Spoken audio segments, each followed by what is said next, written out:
Napakalawak ng mundong ating ginagalawan. Sa likod ng nagtataas ang mga gusali, ingay ng kalsada, may isang mundong patuloy na humihinga ng tahimik. Ang mundo ng kagubatan. Sa likod ng mga puno, matatarik na dalisdis at makapal na mga halamanan, may mga sikretong matagal nang nakatago, nagkukubli at naghihintay na masilayan. Tara at samahan niyo ako na galugarin ang kagubatan ng Jacinto upang mahadkan ang tagong yaman ng Kalbayog. Hello and what is up guys? I am Sir Jen. At bukod sa pagtuturo, ito ang isa sa mga hilig kong gawin. Ang gumala at gumala at gumala. I feel more alive whenever I'm outside. Well, basically, I want to maximize the time that I have. Gusto kong masubukan ang lahat ng bagay na pwedeng subukan. Dahil alam ko na limitado lang ang oras ko sa mundo. That is why I am grateful to God for allowing me to do the things that I love doing and giving me strength na gawin ang mga bagay-bagay. And guys, I want you to be part of my journey. Sumama kayo sa adventures ko. And together, I know, makakamit din natin ang tagumpay.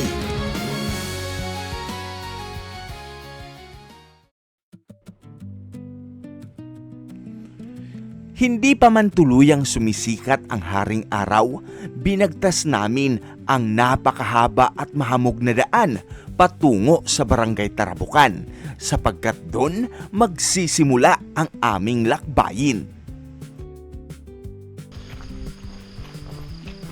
Good morning guys.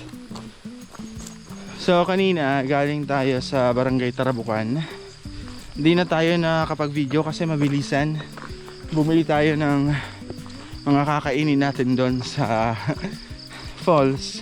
Siyempre magluluto-luto tayo doon. Kasi nga hindi tayo nakapag-prepare. Tapos ito yung daan natin. Ito yung dinadaanan natin ngayon. And then di natin alam kung ano yung i-expect natin. Yung jump off natin. Actually, di pa nagsisimula yung hike. Pero parang nagsimula na. Kasi mula sa Barangay Tarabucan, Purok 7, kailangang maglakad. Lakarin to. Mga 30 to 45 minutes daw na lakaran papunta sa Barangay Jacinto. Pwede namang magmotor siguro. Kasi may daanan naman. Eto. Pero iniwan na rin natin yung motor natin doon. Okay na rin yun. Para na rin makapag warm up tayo, di ba? So, chill walk lang. Ay.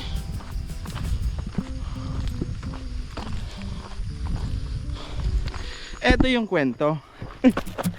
Kalimutan ang ligalig. Kapagod din pala maging vlogger. Sa lagaslas na marikit.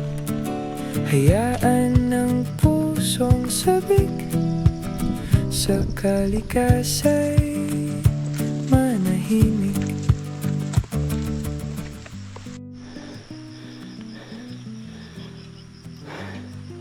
Kumusta Jay?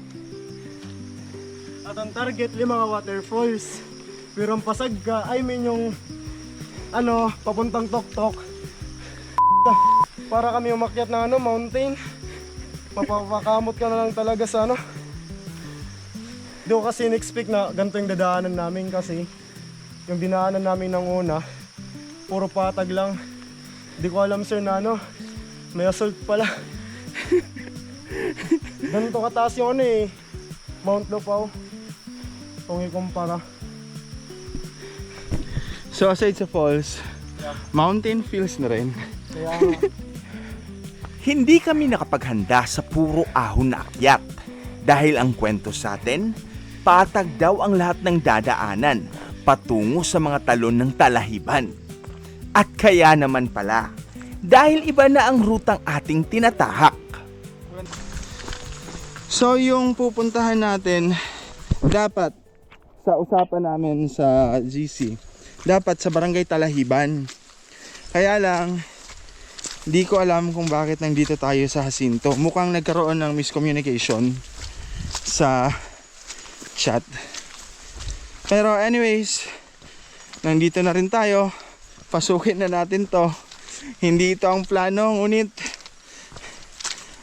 mag-i-enjoy pa rin tayo. Nalaman nating nalihis na tayo sa landas sapagkat nang kinausap natin si kuya nung nasa unahan, nagtanong tayo kung sa Talahiban. Sabi niya sa Jacinto. So yun, dahil nasa daan na tayo, napagdesisyon na nating ituloy na lang kumpara bumalik.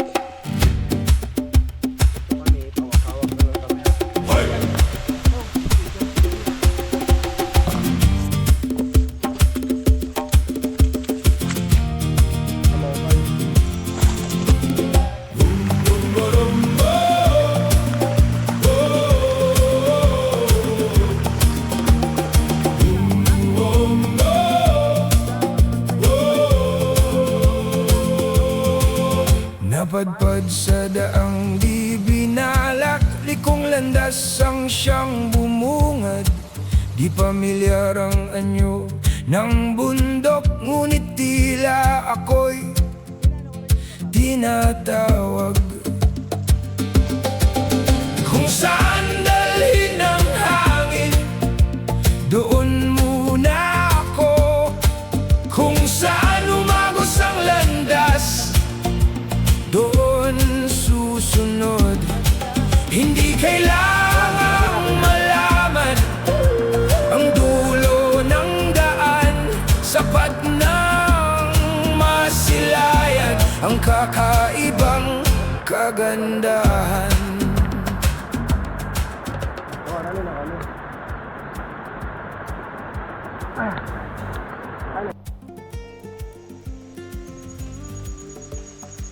So naririnig ninyo guys, dito sa areang to may mga parrot, o kung tawagin ay pikoy, yung kulay green. So red yung tuka, no? Oo. So yan yung native na parrot na makikita dito sa Pilipinas. Napakarami niyan dito. Kaya lang dapat talaga silang protektahan at pangalagaan. Kaya ipinagbabawal ang paghuli o pag-aalaga ng mga pikoy. Kasi unti-unti na silang nauubos. Kaya dapat ingatan. Hindi lang natin makuha yung video kasi hindi clear sa GoPro. Pero nandyan sila nagliliparan, nasa gilid.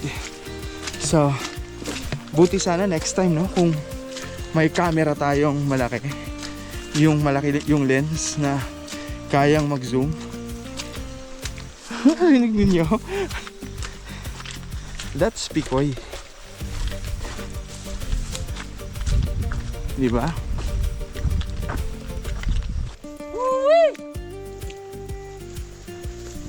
So guys, yung ginawa ni kuya, yun yung pamamaraan ng pagtawag sa mga kasamahan nating nasa unahan. Po? Tag-ok. Ang tawag sa tan? So may tawag pala yan, tag-ok. Parang toktogaok. Yan, ganyan.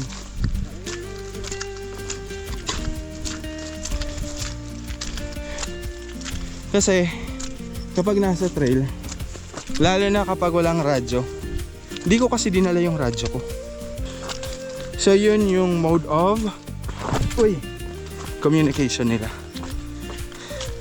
Muntik pa tayong madulas dun, ah. Kung saan dalhin ang hangin, doon muna ako. Kung saan umagos ang landas, doon susunod. Hindi kailangang malaman ang dulo ng daan, sapat nang masilayan ang kakaibang kagandahan.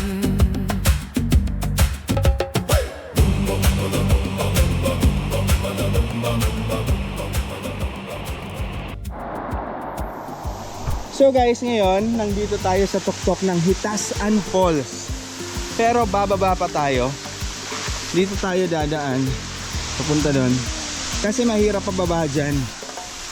So mamaya, makikita natin yung view ng Hitasan Falls. So, tara. So guys, ito yung bababain natin. Grabe. And look at this, guys! This is the Hinatasan Falls.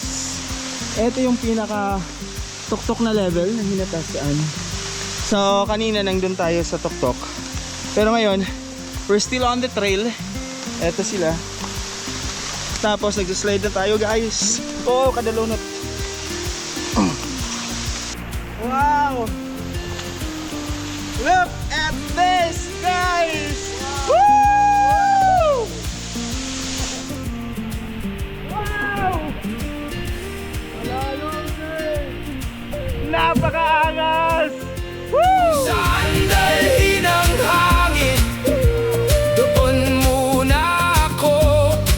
Kung saan dumagos ang landas, doon susunod.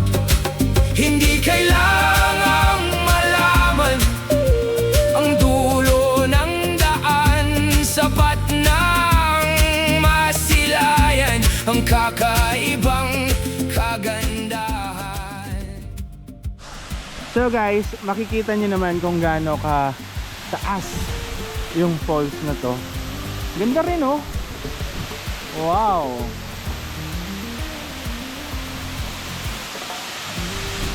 Solid.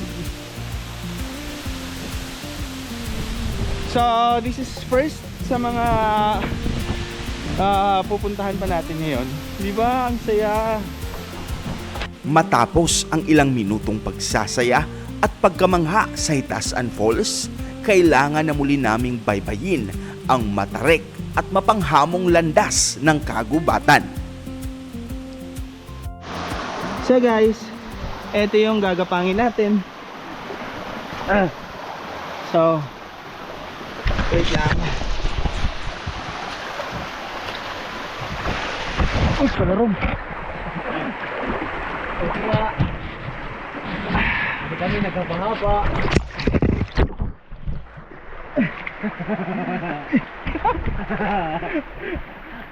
Salamat! Kaumpa na mo! Iya kaidan, ngahulog ka na, sir.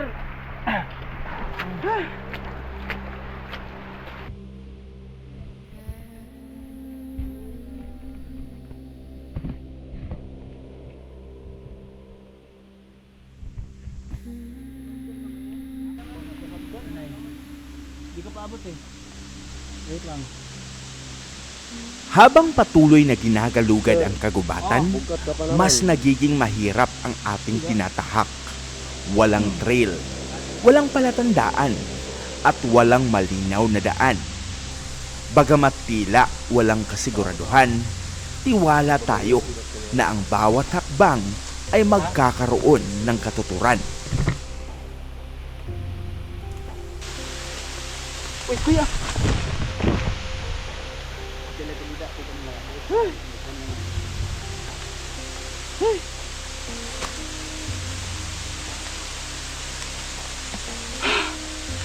Kulbaka.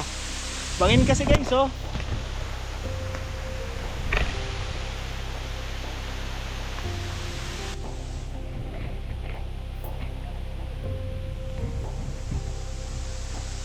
At ang paguli nga, pabalik at magbilis. Ayun na. Huwag na tayong bumalik dito, guys.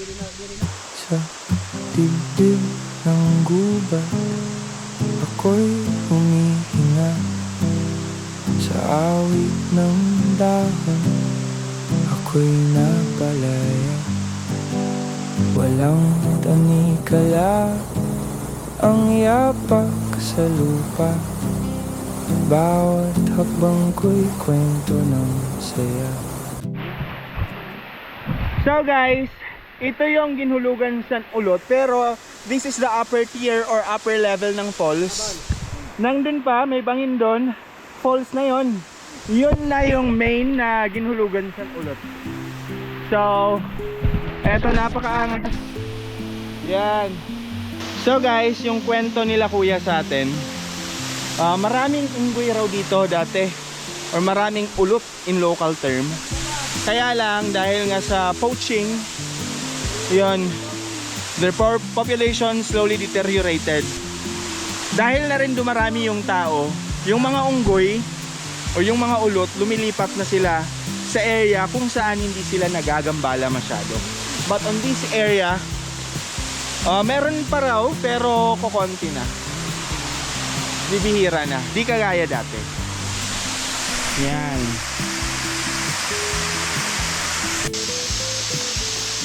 Wala ka radlok. Ano kaya? Wala ko na kasabihin. Eto guys, oh. Yan yung baba. Grabe. Sige, proceed kang proceed.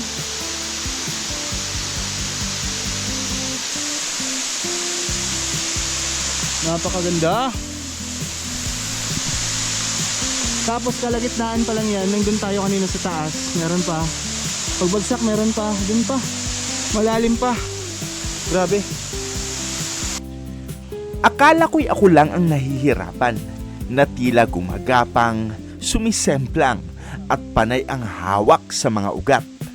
Pati rin pala ang guide namin na challenge din. Ngunit gaano man kahirap ang daan, tawanan ang ating naging tugon. So heto guys, yung anong falls to tayo? Ultan Falls.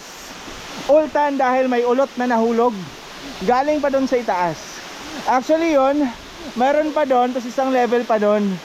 So kung titignan natin, napaka ano talaga ng falls na to, very high. Napakataas, napakatayog. So yung ginawa natin guys, galing tayo sa taas, pababa, pababa, pababa dito. Grabe, napakadulas. Muntik na tayong maging kwento. Sa yakap ng gubat, ako'y naging malaya. Binitawan ang bigat, natagpuan ng saya. Sa piling ng kalikasan, puso'y lumaya. Doon ko natanto ang tunay kong halaga. So guys, dito sa falls mismo, dito na tayo magluluto ng ating pagkain. So may rice tayo doon, tapos yung ating kakainin corned beef. Pero take note, whenever you do this guys, kailangan na wala tayong iiwang kalat. Hindi pwedeng may mga plastic, may mga lata dito sa kagubatan, sapagkat nakakaapekto yon sa ecosystem. So, tara. Kung gagamitin nating tubig, dito na rin lang. Yan, okay naman yan. Yes.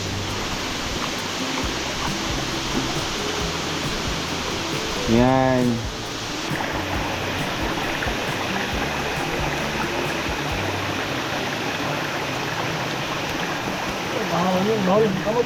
Sila yan.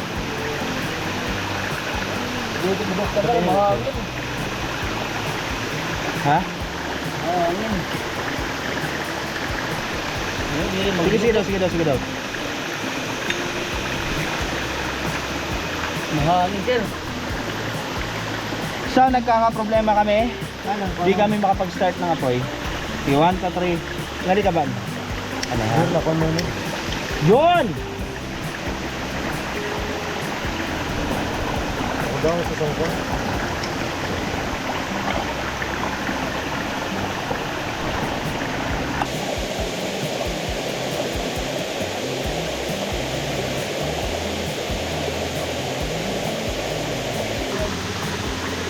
And guys, mukhang luto na. So guys, hinalo-halo na natin yung corned beef tapos kanin. Bahala na yan. Maghahalo-halo rin naman yan sa tiyan natin. Pero eto,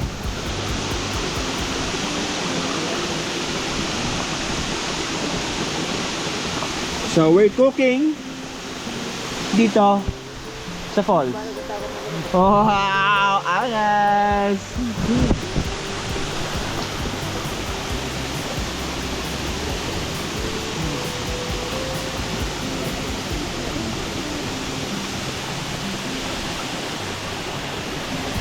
Tapos doon natin ilalagay. Well, maglilinis tayo mamaya. Walang dapat maiwan dito, guys. Okay na to. Woo!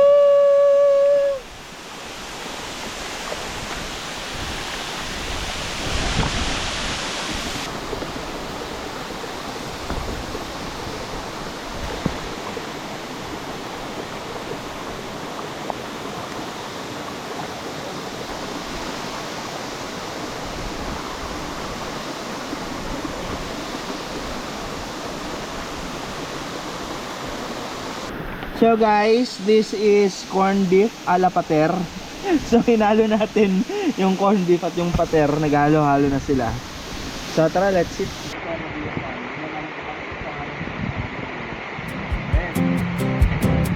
Sa ilalim ng langit na bughaw at wagas, ako'y umayakap sa likas na lakas. Walang takot, walang alinlangan, kalayaan ko'y sa kalikasan natagpuan.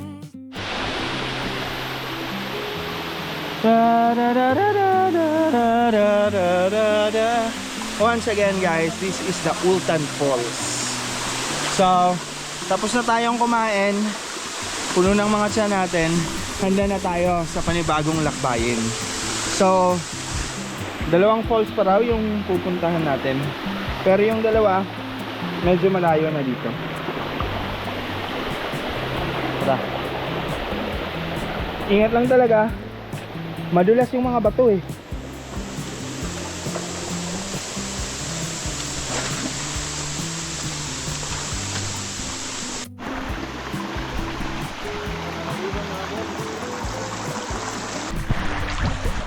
Nanitin.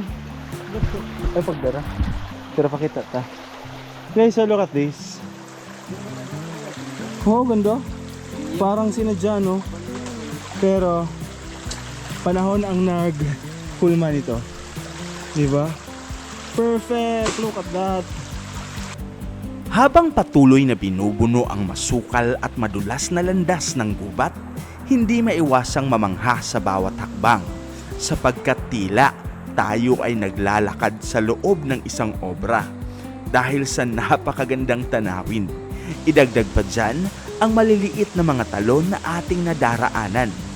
Ito ay isang patunay na buhay at tumitibok ang gubat ng Jacinto.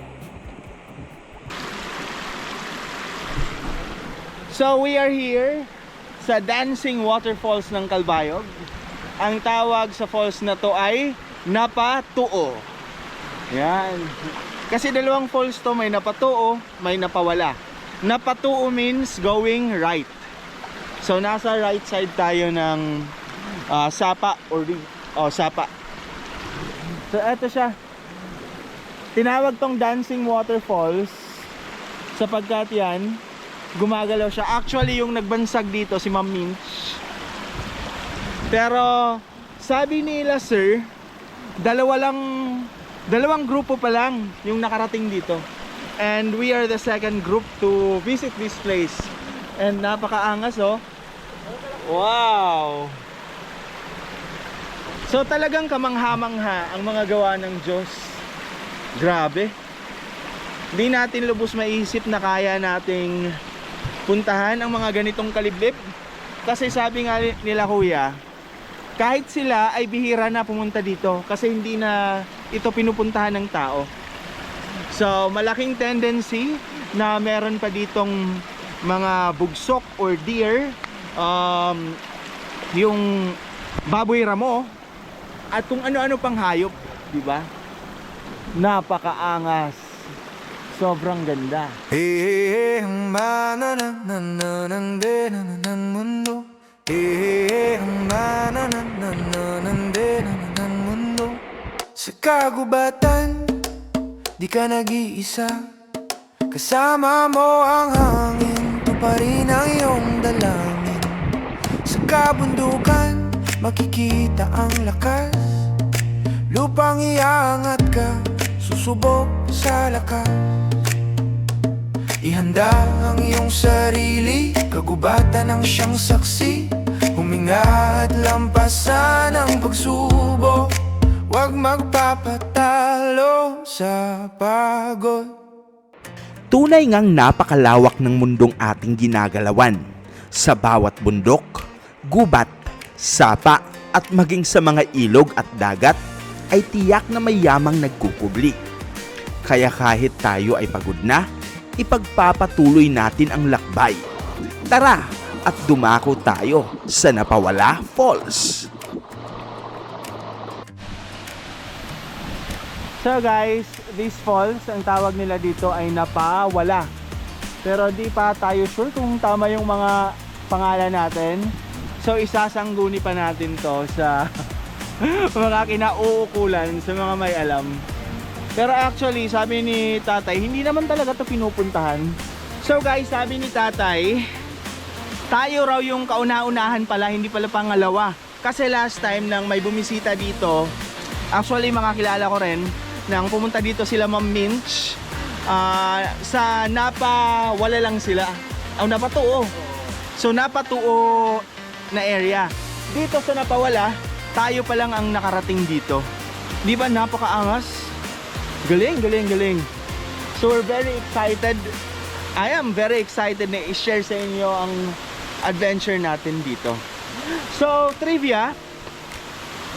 Tinawag tong Napawala sapagkat nasa wala or nasa left river siya. River Sapa. So nasa left na Sapa siya. Pero actually wala pang official name ang falls na to, or baka di ko lang alam. Ilalagay ko na lang sa vlog.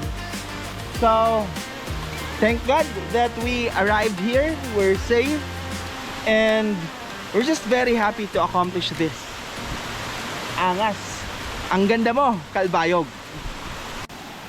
Ako, magiging prangka ako sa vlog ko ha. Magiging totoo ako. Napakaraming kalat. Mga wrapper, ng kung ano-ano, sabon, may sako, etc. Kasi naman, yung taas, yung tuktok niyan ay sapa na konektado papunta sa barangay. So, sayang yung mga gandang kagaya nito. Dapat na pangalagaan, protektahan at ingatan sapagkat ito yung pinagmamalaki ng syudad natin eh. Calbayog City is known as the city of waterfalls.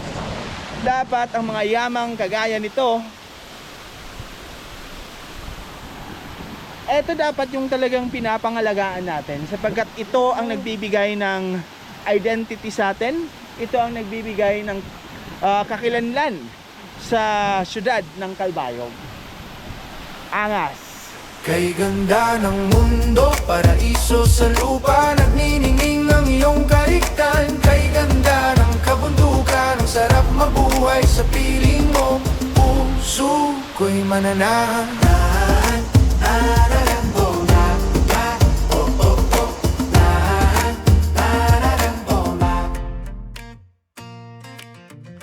Sa kalikasan, tayo ay nakahanap ng libreng kanlungan, magagandang mga talon, sariwang hangin, at kapayapaang hindi basta matatagpuan kahit saan. Ngunit ang kawalan ng disiplina ay sumisira sa mga paraisong ito. Bawat basura ay mansang lumalason sa tubig, pumapatay sa mga halaman at hayop, at unti-unting nagpapahina sa tibok ng kagubatan.